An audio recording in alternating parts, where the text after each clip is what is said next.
A note to our listeners. The views and opinions expressed by our guests and hosts on the BLKFLA podcast are solely their own and do not reflect the official positions or views of any organizations, companies, or affiliations they may be associated with.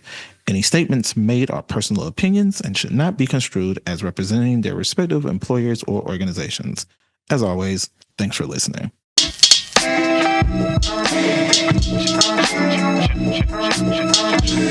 If revolution was a movie, I'd be theme music.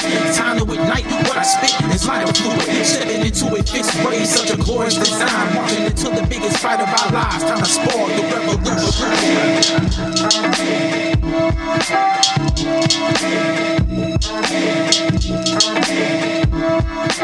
Hello and welcome to the BLKFLA experience. We are the cultural archive for the Black political movement in the state of Florida, where our purpose is to help you reimagine a Florida where Black people are able to live in freedom, equity, and authenticity. I'm your host, Natasha Sutherland, and we are taking this time to dive into all things Black politics and Black culture. So let's get into it. I have the pleasure of interviewing our typical host, Jamal STEELE, also known as Jamil, also known as, please. Just all the things. I'm here. I'm excited. This is the second time that I've actually been on this side of the hosting guest deal. Shout out to our friends of the podcast, Natasha Sutherland and Marie Radigan. We did a whole episode. It literally was called Ask Jamal Anything. And that's what they did. That. They asked me anything. Well, we can call this the part 2 of Ask Jamal Anything. But we're going to keep it kind of tight to sort of a specific topic. And now, you and I, we chat, in our personal life, we work together, etc. And I wanted to save this catch up because I'm so excited about this catch up. I wanted to save asking you to spill the tea until this conversation. Yes. So let me know. Are you ready to get into it?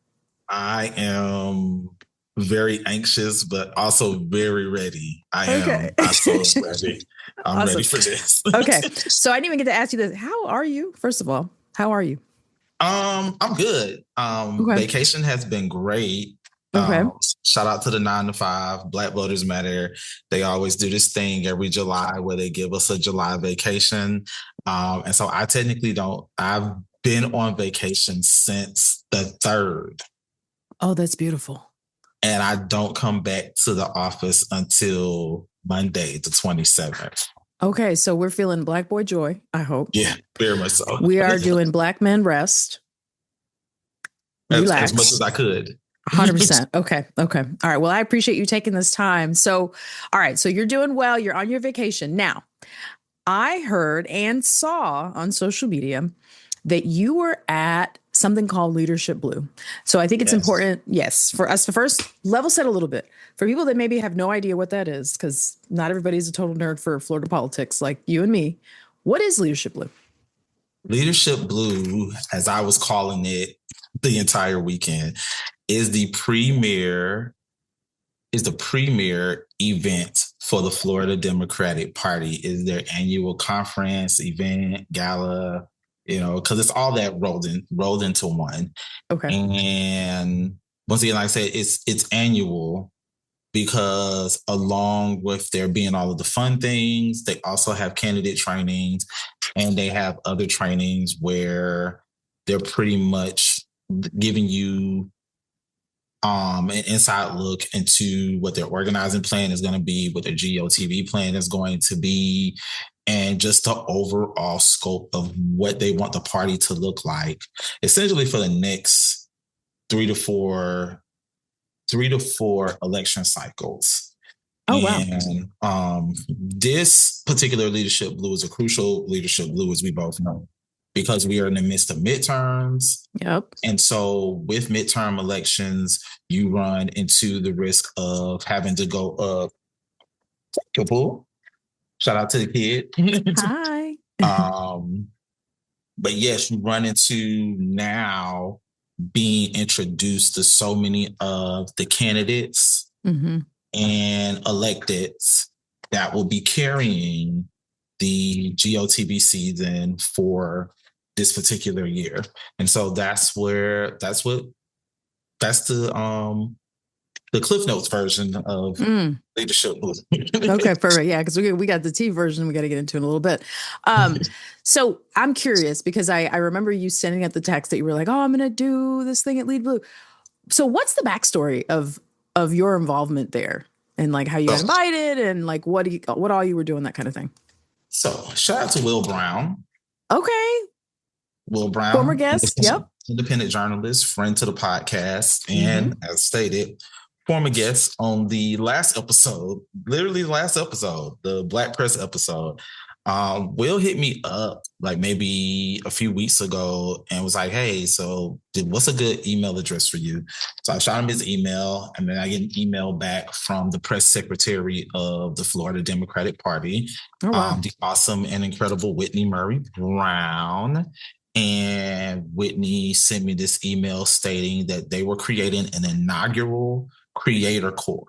Oh, wow. That's cool. And so the Creator Corps is basically, there were in total 10 content creators who registered. Only 8 showed up. Okay. But there were 10 content creators who registered.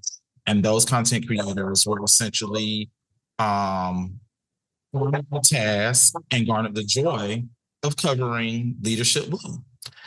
And we were all given a very nice, healthy stipend for our services, along with accommodations at the fabulous Torrance Resorts, Disney World, and access to all of the adventures and activities of Leadership Blue weekend.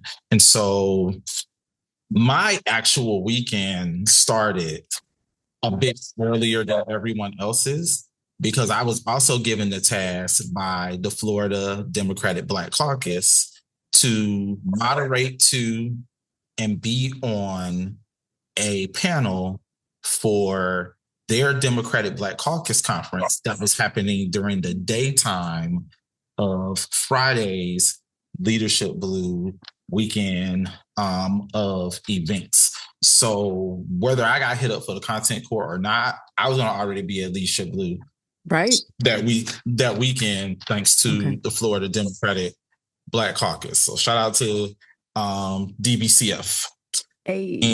So yeah, that was a very surprising result. We were told through the email that they had seen previous episodes and they enjoyed all of the episodes that we were doing, whether it was the episode on the Black Press or the fact that we had so many of their elected officials that's in the party come through the podcast. And we were told like key episodes that made them want to reach out to us was the episode that we did with gubernatorial candidate for the state of Florida, Dana Marie Foster, the Black Press episode, and the both legislative session madness. I was going to say all the madness. All the madness of legislative session. Yep. And so, yeah, those were key episodes for them that were like, hey, so candidates and elected officials will be a lot comfortable sitting and wanting to talk to you all. So come through and be a part of the Creator Corps. And it was exciting. It was an exciting time. It was an exciting event. We got to talk to all of a lot of the great and wonderful candidates that are running for office this year. We got to talk to a few elected officials, and we had the pleasure, because it was personally requested. We had the honor and pleasure of being able to do a full interview with the chair of the Florida Democratic Party, Nikki Freed. No kidding. Yeah. That's awesome. Okay. We definitely got to get into that. I'm going to go ahead and let's put that in the parking lot for a second. So so you were able to go down, you did the Democratic Black Caucus panel. Curious, just real quick, like what was the panel about that you were a part of? So there were 3 panels in total. Okay. I actually moderated the first 2. Mm-hmm. And then was a panelist on the third panel. The panel that I was a panelist on was the passing the torch to the next generation panel. Oh wow. And essentially I'm one of the people that the torch is being passed to as far as the next generation. Although surprisingly, very hilariously, I was the oldest person on the panel. I was going to say, so tell me more about that. Like, what was the general vibe of the event and of that panel? Like, I'm just kind of curious, like, because when I think about the Democratic Black Caucus, right, first of all, I think about the state of Florida, where we have the second highest Black population in the country, right? So like, we're definitely a premier state / population for all things Black culture, Black future, but Black power, right? And so like, you were in a room of Black power. Like, what was that vibe about? Tell me about that.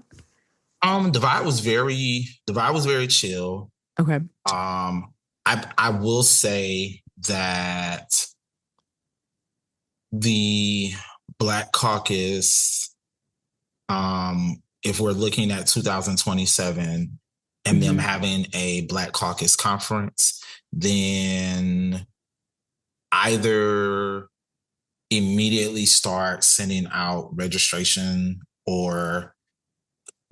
information or information around what to expect at the Black Caucus conference sometime around November or December of this year, because the information that was given at the Black Caucus conference and the luncheon that they had at the Black Caucus conference are things that I feel that more people should have access to, and more people should want to attend and experience, because it was a really, really great experience. I just really, really wanted more people to be there and more people to experience what it is that I experienced. Just to give you an idea, the first panel that I moderated was the torch bearers panel, which essentially is the elders panel. And the 3 panelists that were on that panel was State Representative Yvonne Henson out of Gainesville. Love her. Same. Absolutely. Absolutely Yep. adore Rep Henson. Yep. She's a joy. Yep. And former state senator and former Senate leader Samuel Dubois out of South Florida, and the amazing and incomparable former chair of the Florida Democratic Party, Ms. Judy Mount. Oh, we love Judy now. Shout out to Vice Chair Ms. Judy Mount, first of all. Okay. The amazing Judy Mount. Absolutely. Absolutely. But yeah, those were your 3 panelists. And so Miss Judy was very, very, very making us all very aware of the fact that she no longer had any in-office dealings with the Florida Democratic Party anymore. Wait a minute. What? You know, Miss Judy retired. Okay, yes. However, she was on that panel. Yes. So because of that, she was like, because of the fact that I've retired, I'm gonna really give y'all my real feelings. Oh, so she was like, let me lay it out. Let me give y'all like the lowdown on everything. I'm sad. I'm sad I missed it. Let me tell y'all how I really feel. So, damn. Any highlights from that? Miss Judy let loose. Miss Judy was like, one of her key pieces that she spoke on, which is a key conversation that we've been having in Black organizing spaces as it pertains to Florida, is that Deputy Wasserman Schultz should never stepped her behind in CD20. Okay. And because of that, she was like, it's our fault Really? I love that. Okay, what does she mean by that though? It's our fault. It was like if we meaning Black organizers as well as the people who are running in CD20 Mm-hmm. actually sat in a room and had a conversation around consolidating around one central candidate Black for candidate. CD20. Yep. David Wasserman Schultz would never came up and would have never thought to be able to come into CD20 and enter that race. Right, because she's the only white person running, right, for that. And so it's a number of Black people. It is a Black, for those that don't know, it's a Black access seat. Because of what's been going down with like redistricting and stuff in the state of Florida. Now, all of a sudden, the seat, okay, so running it back, Congresswoman, oh my gosh, I'm blanking on her name, has retired. This is so embarrassing. Sheila Safarilis McCormick. That's right. Right. So okay. So we have a Congresswoman, Black access seat, no longer running or whatever the case may be for that. Debbie Wasserman Schultz, because of redistricting, decides I'm going to put my name in the hat for that. But it is a Black access seat. But then we have multiple Black people that are also running for that, like highly qualified folks that have been serving in their communities, et cetera. But because there are so many of them, it is really a numbers game for her, right? As an opportunist in certain people's opinions. So she's taking advantage of the fact that now we're going to fragment the Black vote and it's going to be divided a bunch of us in the seat so that then she kind of comes out on top, right? Pure numbers. And so because we're not all organized around who our candidate is, the Black community, et cetera, Black politicos, now we have this opportunity or missed opportunity really for a white lady to take a seat that we really could have had representation in.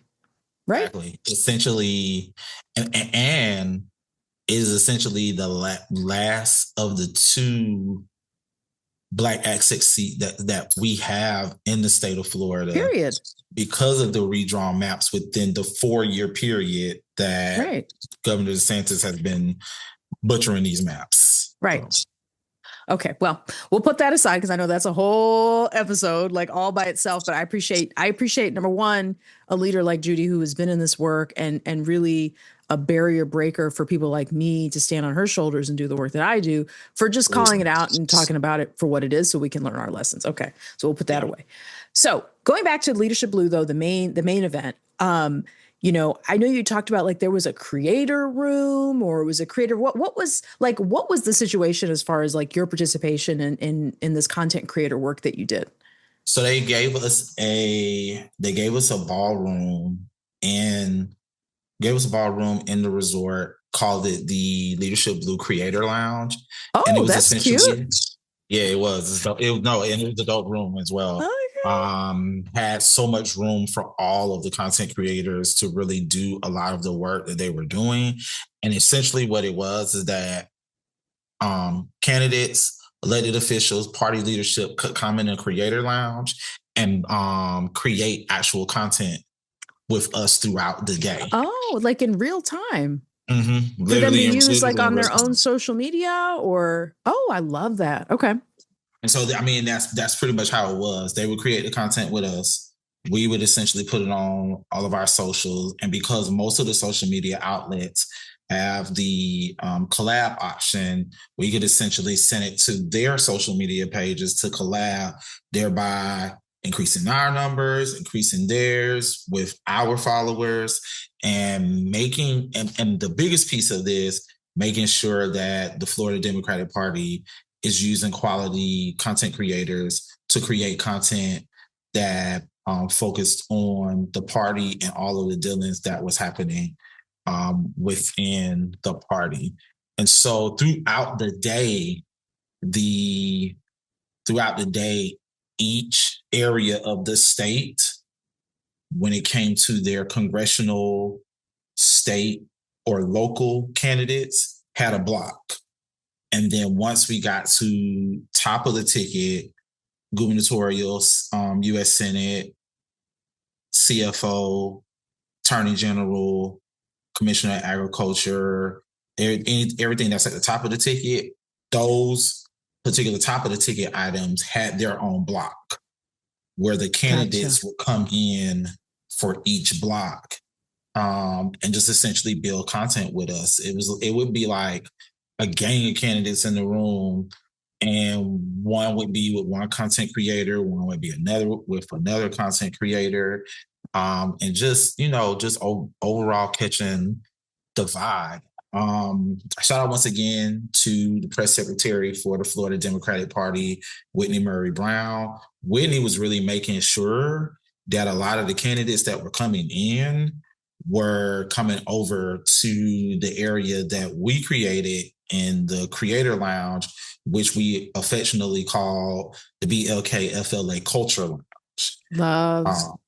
We gotta always do it for the culture over here. Yes. At BLKFLA. And so she was just pointing everybody over there. Funders.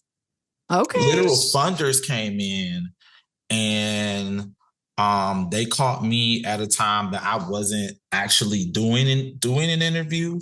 And so we were able to speak to funders for a couple of minutes to Whitney was like, we're just letting them know what it is that we're doing as far as the Creator Lounge. And also at the same time, we wanted to highlight some of the actual content creators. They was like, and we really wanted to highlight you because the podcast is ever growing. It's drawing a lot of eyes, but also at the same time, y'all have a really awesome niche that we feel like the funders should know about. So I think essentially it's a situation where we're letting the funders know the power of social media and letting the funders know the power of content creation, so that when next year's Leadership Blue comes up, it's like, hey, let's go ahead and put some more money into this creator core and see if we can get some return visitors or bring some new content creators in for next year. And like I said earlier in the conversation, one of the highlights for us and the Culture Lounge was one of the people that was on Chair Freed's team came in and was like, the chair is about to come in a couple of minutes. She's going to do some stuff with some of the other content creators, but she specifically said that she wanted to do an interview with you all because everybody that's been coming in here so far has said how refreshing it is to be able to just sit down and just have like a real conversation around what it is that we're trying to do as far as the party is concerned. And also earlier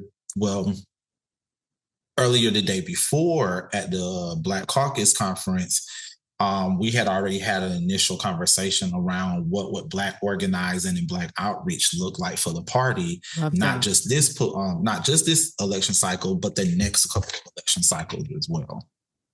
Oh, that's incredible. That's awesome. Wow. Like, I'm still just processing all of that. Like, it's just really interesting to hear the setup that you had and the folks that you were able to talk to and the kinds of conversations. I would love to know, like, as you were talking to various candidates, what were some of the through lines in the things that they were saying to you, like as far as why they're running for office, like what's important to them, maybe what they're hearing from folks out in the communities, like what are some of the changes they want to see? I mean, I just imagine that you've had all kinds of conversations, and I would love to hear more about what those conversations were like. Many of the candidates a lot of them were really saying the same things. Okay. I decided to run because I was trying to find someone else in our community that I thought would be a great fit in running for this particular office. And I couldn't find anyone. And I was just like, okay, well, if I can't find nobody, then I guess that means that I'm supposed to be the one to do it. And just, it's like, so a lot of the conversations that I was having were great ones. And I can just remember a few of the highlights. Having a conversation with Jennifer Jenkins, who's the candidate that's running for CD8, and having a conversation with her around the fact that a lot of the newly drawn district for her, some of Maxwell Frost's district for CD10 was now drawn into her district because of the what? Hold on. What? Yeah. Okay, for people that don't know, Jennifer Jenkins is what, in like the Jacksonville area? No, Or so where is Jennifer she at? Jenkins, Remind me. so Jennifer Jenkins now is in East Orange. Before she used to Okay, be in Broward County. And so that got it. 8 congressional district is within the area of Orange County where UCF is Uh-huh. and Avalon Hills and those particular Got it. Okay, okay. but Still. yeah, and that's a district that kind of is right along the line of CD10, which is Maxwell's district, and they were able to still keep a good percentage of Paramore, Pine Hills, some of those places within CD10 from Maxwell. But there was still a lot of other parts of CD10 that through the map got drawn into CD8, but also a good piece of Brevard County was drawn in the CD8 as well. And so what's the impact? Like, I guess for people that have no idea what CD this and that are, like, what does that mean? It's because they're taking away basically voters for Congressman Frost, right? Who is, I would say, a very young Afro-Latino, right? He's minority, he's progressive, and moving those voters into what kind of a district? Moving those voters essentially into a district that's heavily red, especially Brevard County,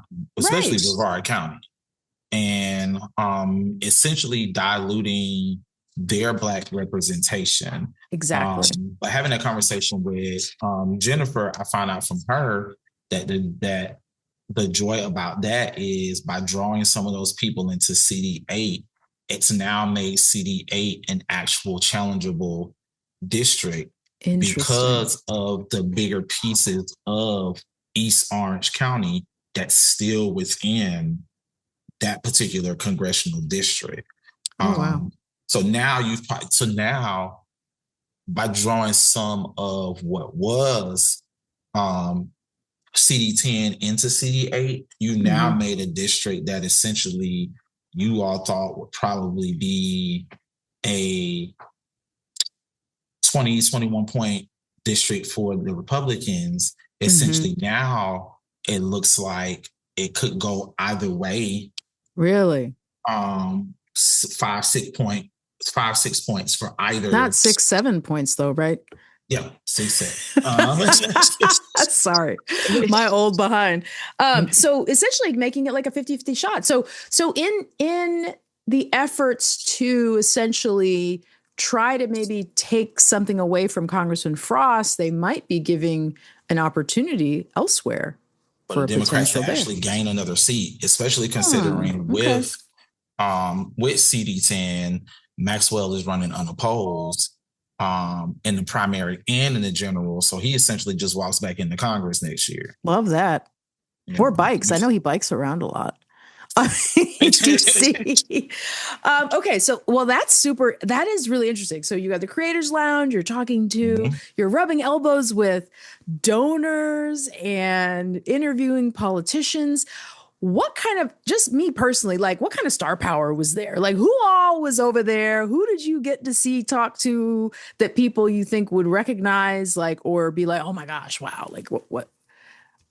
So of course, with us at the podcast, we're really heavy on, our podcast is really heavy on social media. That's where we get a lot of our eyes from, especially on Instagram. So a lot of the Instagram followers of the podcast, they also follow IG pages of some of the candidates that's running for office. So, we got an opportunity to talk to Britt Robinson, who is a candidate for Congressional District 4, which is right here in Jacksonville. She's one of 3, I believe, DSA candidates that's running here in the state of Florida. What's DSA for people that don't know? Yes, for the folks that don't know. For regular folk. The Democratic Socialists of America. Okay, so Democratic Socialists of America candidate. Okay, gotcha. Yeah.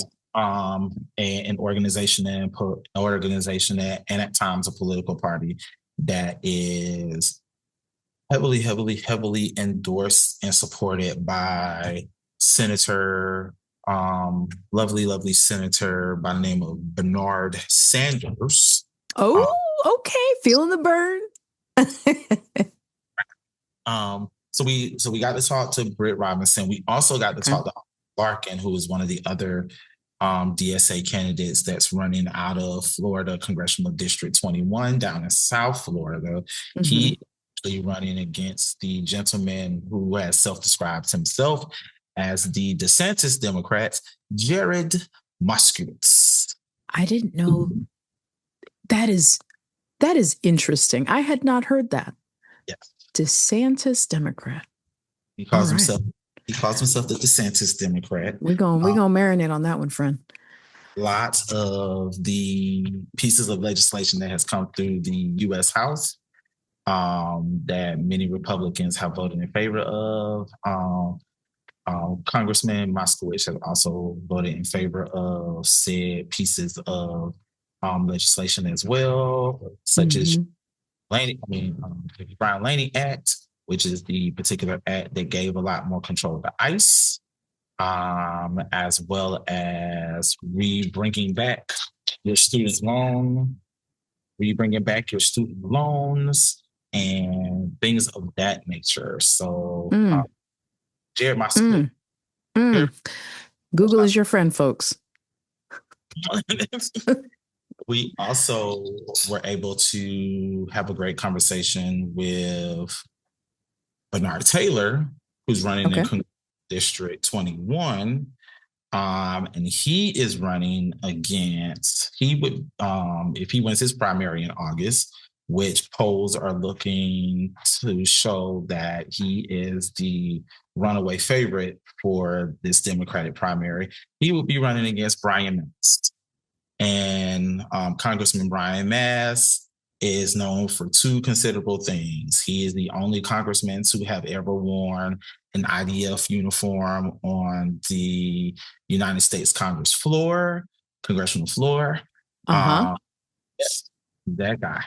And he is also the chair of the House Foreign Policy Affairs Committee. So, a lot of the money that we send for the foreign affairs that we have in places such as Israel and Iran. Yes, our foreign situationships. Is the guy that signs off on those. Fascinating. Wow. So, you I love kind of the direction you've taken this, because this is kind of a good tee up for the next question I have for you. So I have seen, because I scroll like embarrassingly a lot on social media, like more than I need to. Okay. More than is healthy, but we're not going to talk about me. We're going to talk about you. And I noticed a couple of times actually from different accounts, a video of somebody running away from people and like not wanting to talk to people. Were you a part of the chasing, or what was that all about? I just need to know, what is tea? Like, seriously, like what was that? Yes. So the major story to come out of Florida Leadership Blue is something that I have been wanting to have a conversation around. And when you hit me up saying I want to do this episode, I was like, great, because I can now give my view on this matter. So I'm all ears. I stated earlier in the episode that each candidate, each region, and then top of the ticket, each seat had their own block where all the candidates would be in the creator lounge for that block. The only seat that is at the top of the ticket that had two different time blocks during the creator lounge portion of Leadership Blue is the race for the United States Senate. So that is a seat that is one of 100 seats in the country. Is that right? So like you are elite, the top of the top, like when it comes to like running this country. Just want to put that out there. Okay, keep going. Sorry. So one candidate was supposed to come in from 3 to 3:30. The other candidate was supposed to come in from 4 to 4:30. We find out the day of that the candidate that's supposed to come in from 3 to 3:30 is Lieutenant General Alexander Vindman. Mm-hmm. The other candidate, of course, that's supposed to come in from the time of 4 to 4:30 is friend to the podcast, friend to the movement, state representative Angie Nixon. So while all of the other candidates have a block where all of them are supposed to come in at the same time, this senatorial race has 2 different blocks. So that was for us. That was already a red flag when they sent us the schedule out that past week. We was like, you know what? We're all very aware of why we have 2 different time blocks for this senatorial race. So as we're doing, I'm just speaking for the pod, for us. We're doing interviews, we're having fun, enjoying ourselves, having a good time. And then we get an email stating that, okay, guys, top of the ticket candidates are about to start coming in. These are the times. So the time for Mr. Vindman was changed to 2:50 to 3:20. We're like, cool, great.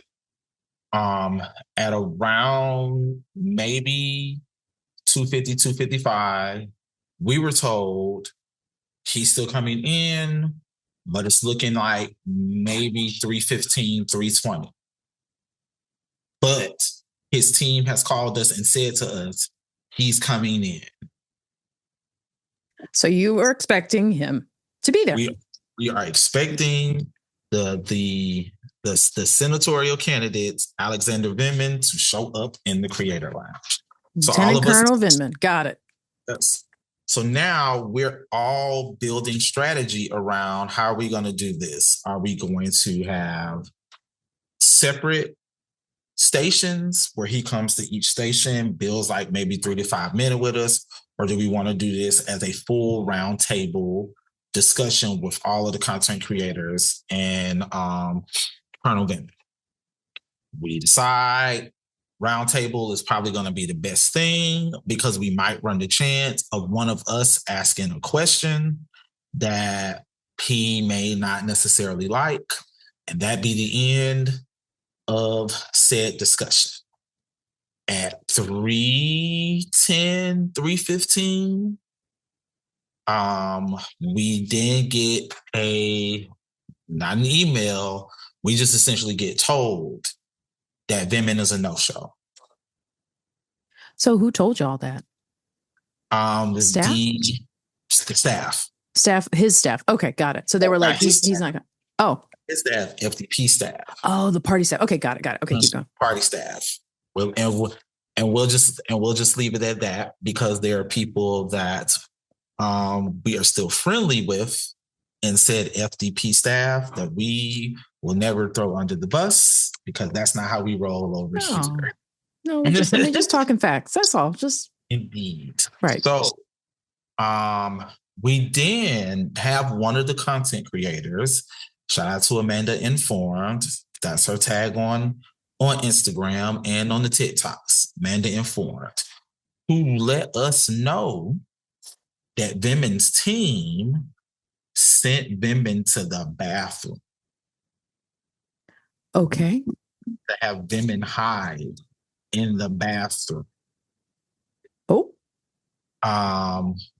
There is a video that is on Amanda Informed's Instagram page with her talking to a member of Vindman's team about why Vindman decided not to show up to have conversations with the content creators, why he decided to dodge what essentially may have been the very tough questions around all of the things. So we then are now in the space of taking a break because we've been doing back-to-back interviews all day. That's work. So now we need a breather. Right. Yeah, exactly. And so we're outside of the content lounge, outside of the door of the content lounge. We're chilling, we talking, we're essentially shooting a breeze about the fact that Vindman decides that he doesn't want to show up. And then who decides that they want to show up to go do their press gaggle? Allison. How did I know that? Press gaggle. What is a press gaggle? Just press gaggle. I will let the executive director of Florida watch. Basically, it's where like all of the traditional press, like reporters and things like that, gather around and are able to do like interviews or talk to and ask questions of somebody, whether that's a candidate or otherwise. So essentially what you're telling me is that whoever the team made a strategic decision to not engage with social media content creators, but yes, engage with, your traditional press, your newspapers, your TV, that kind of thing. Yes. After having agreed, though, to do both. And I find that interesting for a number of reasons. And as somebody who does communications and does media and things like that, one would know. And let's say I've worked in campaigns, I've worked with candidates, that kind of thing.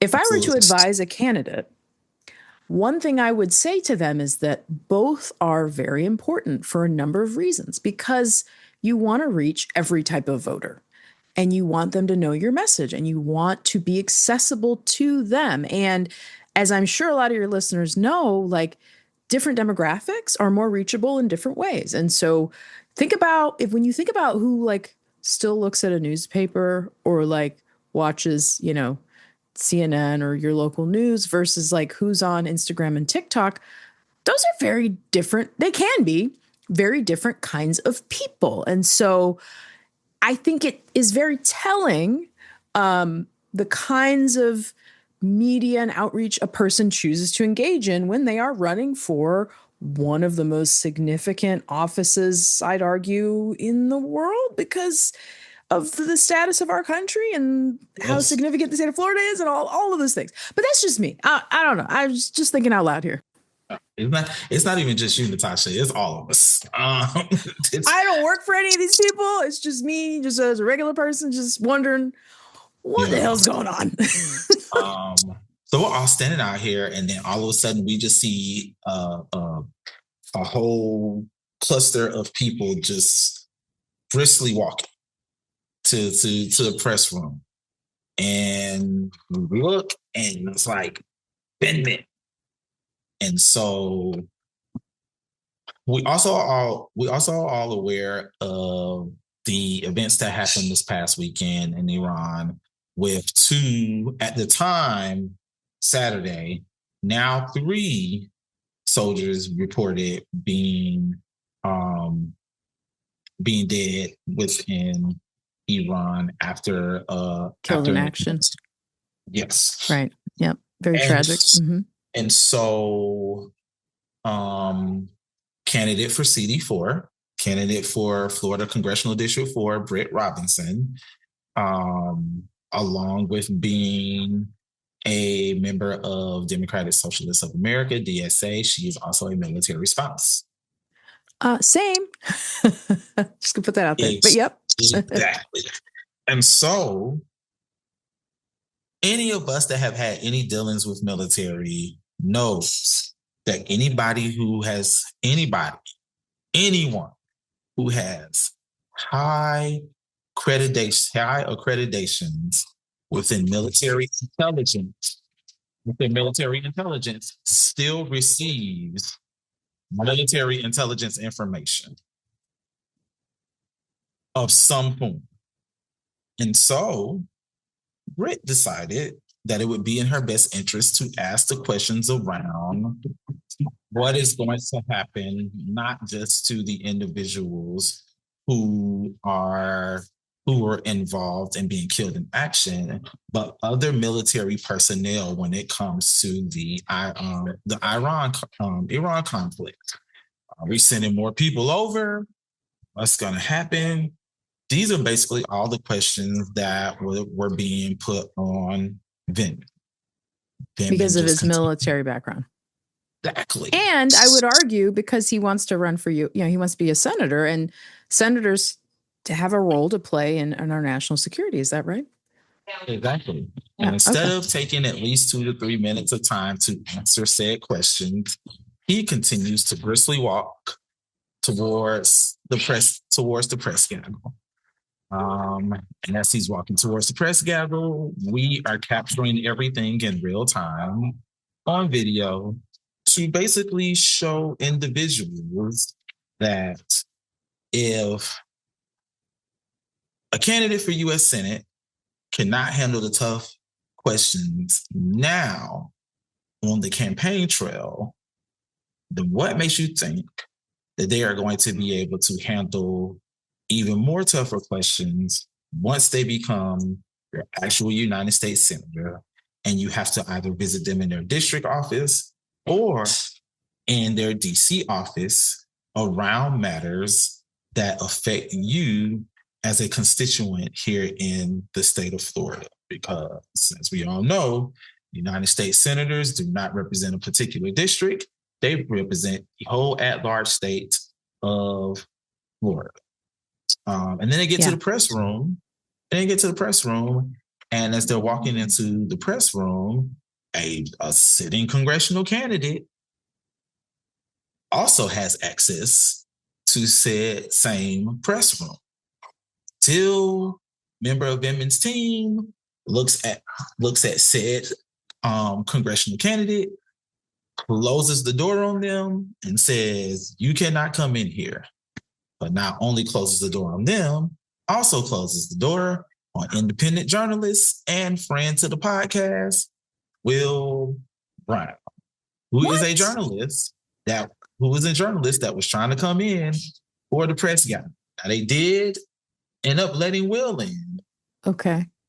But not congressional candidate for CD4, Britt Robinson, even though Britt has access to the press room, no matter who, as far as the candidate goes, is involved in their press gathering. Yeah, I love you. Bye. Wow. Wow. Like, my friends, is not me being in my feeling. No, that's just what happened. Pure 100% fact as to what happened during the day at Leadership Blue involving candidate for the United States Senate, Alexander Vindman. And it's interesting because, I would even argue, an event like that, you're going to have in attendance a fairly friendly audience, I would say. It's not like it's a bunch of hecklers and a bunch of, people on the complete opposite side of the political spectrum that's going to, these are your kind of your base. These are your friendlies, right? And so it's like you should, I would imagine, be able to have, a good, at least, conversation around these really important issues, especially because we got a primary coming up, right? And it's not like, he's the only person running for that office to get the Democratic nomination. There are other people running, like Angie Nixon, State Representative Angie Nixon. So it's like you're in a space where a bunch of people, a bunch of political nerds, basically, right? Like people that are really involved in the process and really care and are kind of on your side are just there to have a conversation with you and get to know you better and figure out what your plan is. It's not even about oh, he can't handle the hard questions. It's like, no, what is your actual plan? You are interviewing for a job, right? It's a job that we're all going to vote for you to get. Because mind you, it is paid, right? With benefits and everything. And it's a very important job. And Like, we just want to know what you're gonna do. That's all. Like, it ain't that serious. I mean, it is serious, right? Very, So very serious. so what, you know, the avoidance is very interesting. And now listen, I'm not getting asked that question because I'm not running for none of this stuff, right? Neither am I. You know, it kind of comes with the territory, right? Like this sort of this vetting. And so question for you though, like, are they going to debate? Like, is that, I mean, when is the general public going to get to hear from these candidates to know who to choose? Rep. Nixon has stated that there has been essentially 3 to 4 requests that have been made by various social media outlets and or news stations during the time of this primary season for the two to have a debate.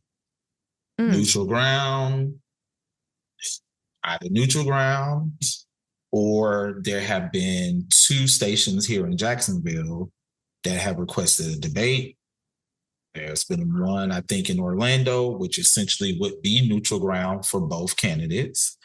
And then there was, I forget which social media outlet it was that requested the debate as well. All 4 requests have been essentially denied by Lieutenant Colonel Vindman. There was an event that occurred in St. Johns County where a staffer of Vindman's was asked by a constituent in St. Johns County would Vindman present himself to have the opportunity to debate State Representative Nixon, and said staffer stated that Vindman's wife should be the one to debate State Representative Angie Nixon. Yeah, same look on my face. Hold on, I got an audio respond to, because, you know, for people that are going to be listening instead of watching the YouTube. What? Yes, same audio. What does that have to do with? I'm sorry, what? I'm confused. Is she running for U.S. Senate too? Are we all run? Everybody's running for U.S. Senate. Is that what's going on? Everybody's running. Oh, everybody's running at this point. Okay. He also was asked. Exactly. He also was asked in the formal setting during the St. John's Democratic Party meeting. Why was he focused? I see on the paper that it's your name, and it's also State Representative Angie Nixon's name on the paper. Why have we not had any conversation around your primary opponent in the upcoming election? His response: because we are centrally focused on unseating Ashley Moody. Which at first he didn't say Ashley Moody's name. He actually said Angie's name, essentially as a Freudian slip. I don't know, but the actual statement was we're centrally focused on unseating Ashley Moody in the general election. So you also have essentially said to people in this St. John's Democratic Party meeting that your primary opponent, you're not even focused on. Your primary opponent, you feel is a non-factor to you. However, your primary opponent should be very much a factor to you after this weekend, because the Miami Herald released a very awesome, Miami Herald, along with Florida Politics, released a very awesome and interesting article on this past Monday that states that there was a UNF poll that was taken, and it was not your run-of-the-mill social media poll.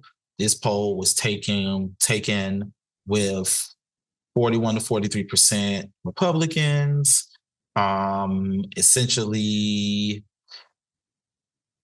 33 to 35% Dems, and 21% MPAs. composite, nice, healthy composite of all three major parties and the voters. In this poll, it was stated if the general election was on today, and which candidate would be the most stronger choice when it comes to defeating Ashley Moody. It was shown that Vindman had 40%, 40%, and Ashley was still leading. And the Democratic candidate, if it was Vindman, would lose by 40%. It also showed between Ashley Moody and State Representative Angie Nixon that Moody would still win, but State Representative Angie Nixon would only lose by 42%.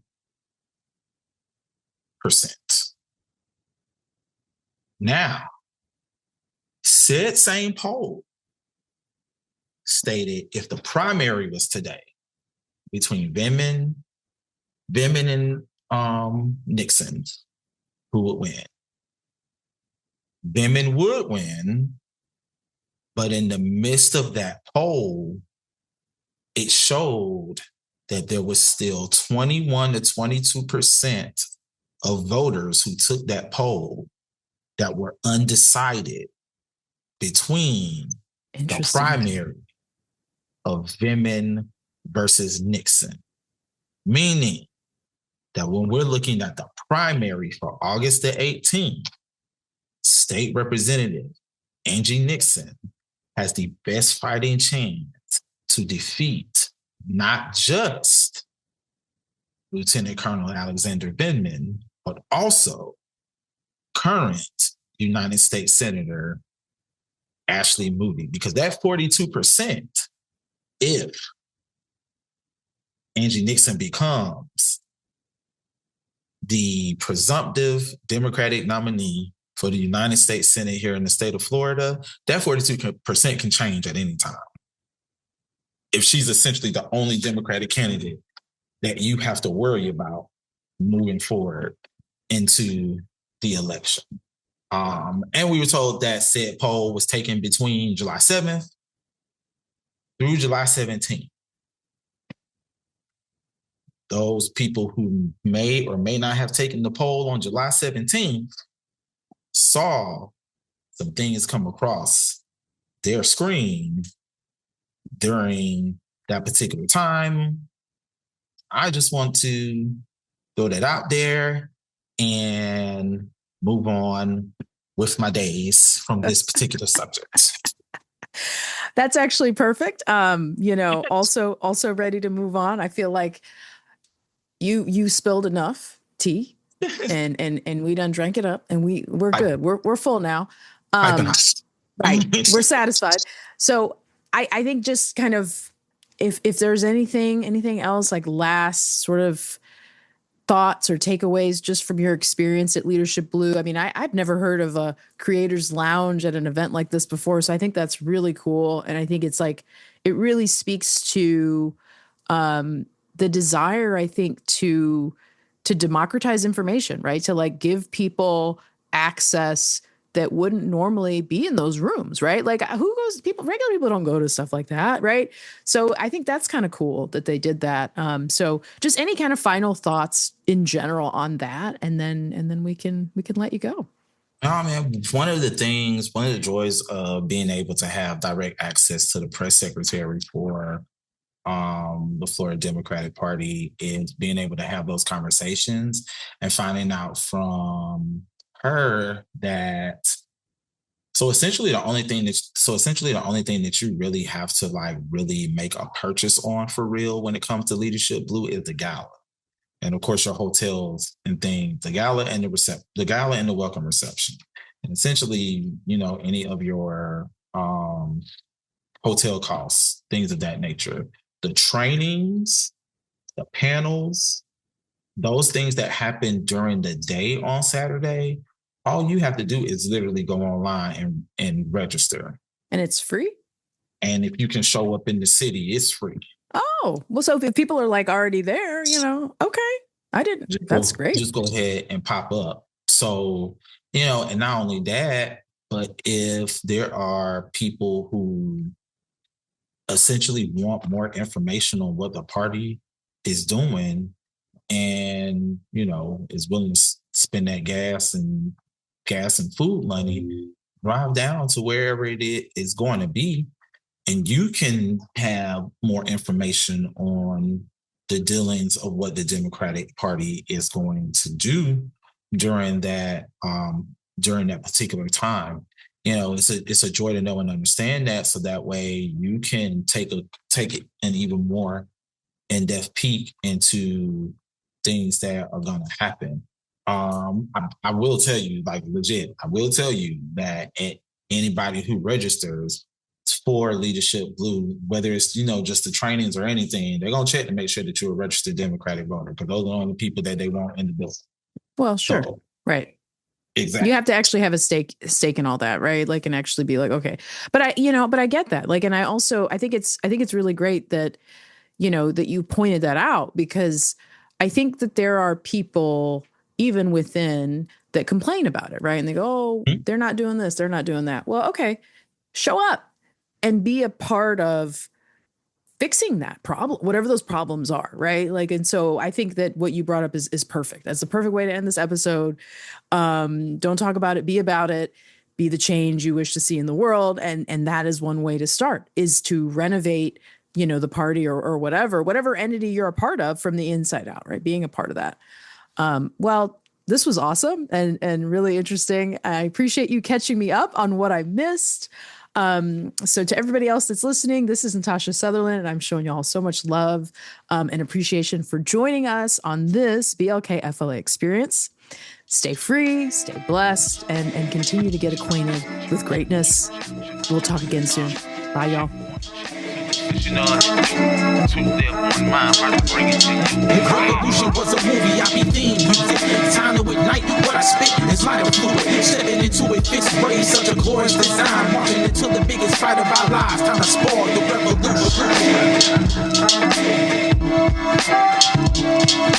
revolution.